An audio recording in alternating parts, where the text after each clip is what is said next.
6.1 Antiderivatives and Slope Fields, Part 2. Your objectives for this lesson are still to solve initial value problems, sketch a slope field, and evaluate an indefinite integral. Okay, so an indefinite integral.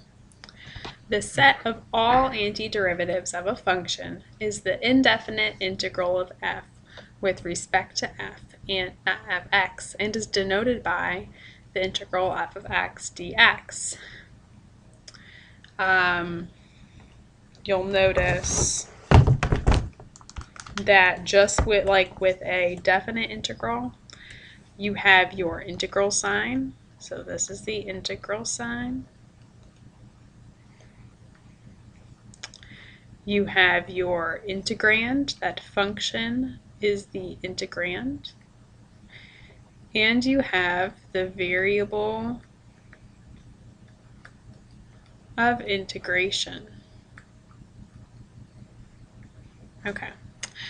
Once we have found one antiderivative f of a function f, all other antiderivatives differ from big F by constants. We've been over this before also. So you have your indefinite integral that equals your antiderivative big F plus c. So this is a little bit of review, perhaps, the antiderivative part. Okay, so example 3, we want to evaluate this indefinite integral. And really all we need to do is find the antiderivative of 2x. Well, I know for an x like this, I'm going to just bump it up a power. So instead of x to the first, I'm going to have x squared.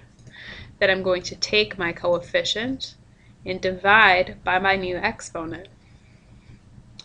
So 2 over 2 is 1, so I'm just going to write x squared. And don't forget to add c. My antiderivative is x squared plus c, so my indefinite integral is equal to x squared plus c. Next, some integral formulas for you, and these should look familiar from your derivative formulas because they are the same thing but in reverse. So this is what we just used, that power rule here. So adding 1, dividing by n plus 1. Also, the derivative of 1 over x is, or dx divided by x is ln absolute value of x plus c. Okay, you see your integral formula for e to the kx. You're going to have that same e divide by k, which would be the derivative of your exponent. So sine of kx dx, your antiderivative is negative cosine kx divided by k, which again, this is reverse chain rule happening here. So whatever your derivative of that inside would be, you're dividing by that. Always adding c. Fourth, so antiderivative of cosine is sine. Same deal with the k. Antiderivative of secant squared x is tan x. Oh my gosh, who would have guessed? Antiderivative of cosecant squared x is negative cotan x. Antiderivative of secant x tan x is secant x. Antiderivative, I think this is the last one. Yes, it is. Of cosecant x cotan x is negative cosecant x. So these you should already have memorized. If you don't, here's your second chance. Memorize them now. Okay. Example 4. We're going to evaluate each of these using the rules that we just had. So this is pretty similar to example 3. So the antiderivative, I know I'm going to kick it up 1 power, so x to the 6th, but then I also need to divide by that 6 and add c. This is my answer. Okay, here I have 1 divided by the square root of x. Well, I know square root of x is the same as x to the 1/2. So this, since it's in the denominator, is the same as x to the negative 1/2. Remember, negative means opposite side. So I'm going to add my 1 to 1/2. So negative 1/2 plus 1 is really plus 2 over 2. That gives me a 1/2. Then I need to divide by 1/2 and add c. Well, this is kind of ugly. I do not want to leave my answer like that. You know that you can do better than that. Divide by 1/2 is the same as times 2. If you don't believe me or you don't understand, we have x to the 1/2 technically over 1 divided by 1/2. Remember, you're going to flip that second fraction over so we can multiply. Divide by 1/2 is the same as multiply by 2. We don't need those ones down there. They do not matter to us. So really, this is 2x to the 1/2 plus c. And if you wanted to write this again because you don't like the 1/2 there, you could say 2 square root x plus c. I'm going to box this answer up. Part C. We have an E problem. Thank goodness. So remember your formula for this. You're going to write that E just like you see it, but divide by the derivative of its exponent. So e to the negative 3x divide by the derivative of negative 3x is negative 3. And add c. Okay, so you could leave your answer like this. You could also pull that negative 3, well, negative 1/3 out in the front. Like this. It just depends on your style and what you're doing with the problem. Okay, part D. A cosine problem. Okay, so the antiderivative of cosine is sine. And I know I'm going to write this just like I see it. But I want to change this a little bit. So x over 2 is the same as 1/2 x. So that's how I'm going to write this here. All right.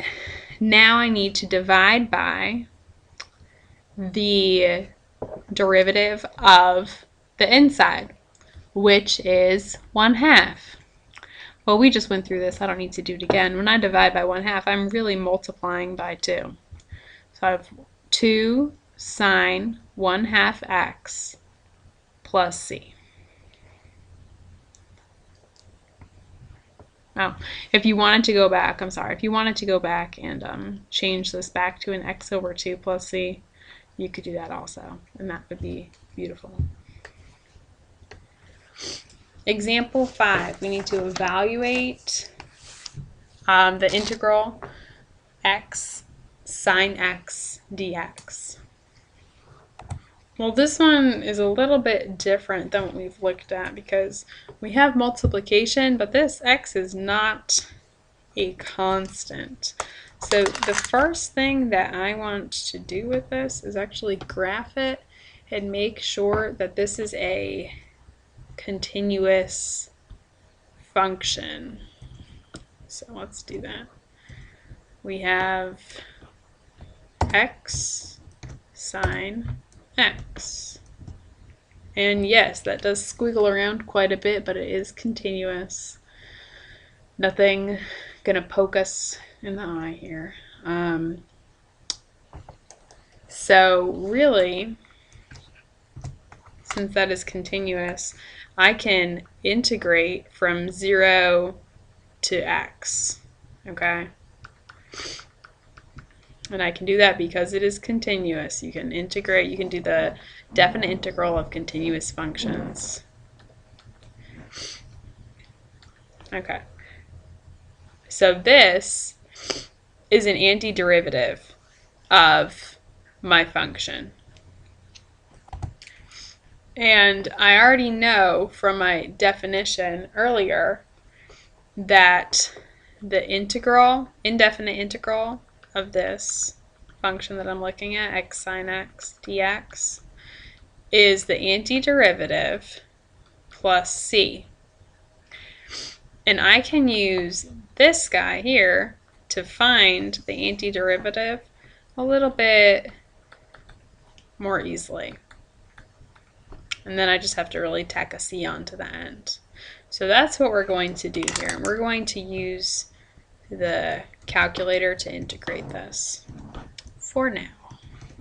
So I'm going to go math, number 9, and I'm going to put in my function, which is x sine x, comma x, comma, I'm integrating from 0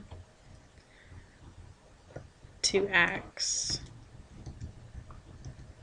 What do I get? I get 7.845.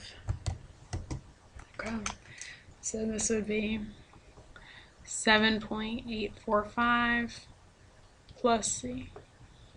Okay, so basically what this is saying is that all of the other functions that I might look at here are, oh gosh, that's not what I even wanted to do. Pause. Okay, what you should actually do here, and I'm sorry, is put the, we've done this before too, put the integral in for y equals.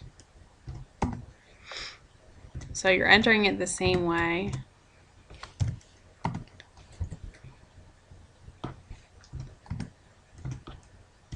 But we're going to graph it, and you can see it's graphing it a little bit more slowly than it usually graphs.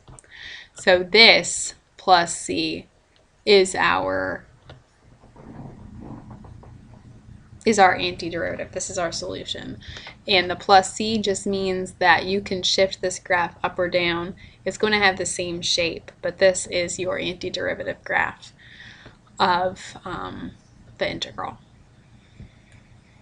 Okay. Properties of indefinite integrals.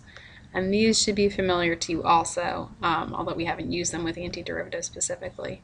So if you have k, a real number, a constant, we have the constant multiple rule, so that if you're integrating a function times a constant, you can just find the integral of that function, then multiply by the constant, and you'll get your answer. Specifically when k is -1, so if you have the integral of negative f of x, that's the same as the opposite of whatever the integral of f of x is. The sum and difference rule tells you that if you're integrating the sum of two functions, f of x and g of x, then that is equal to the integral of f of x plus the integral of g of x. So you can split them up that way. Example 6. Evaluate the integral, indefinite integral, x squared minus 2x plus 5 dx. Okay, so basically we're going to look at each of these things separately. So if I were integrating x squared, I know I'd go up a power to x cubed and divide by 3, because there's my 3. Minus, if I was integrating this, I would go up a power. 2 divided by 2 is 1, so I'm just going to leave it like that. Plus 5x plus c. Okay, so that is really the same process that we've been doing, just with more than one term. Okay, and that wraps up part 2 of 6.1.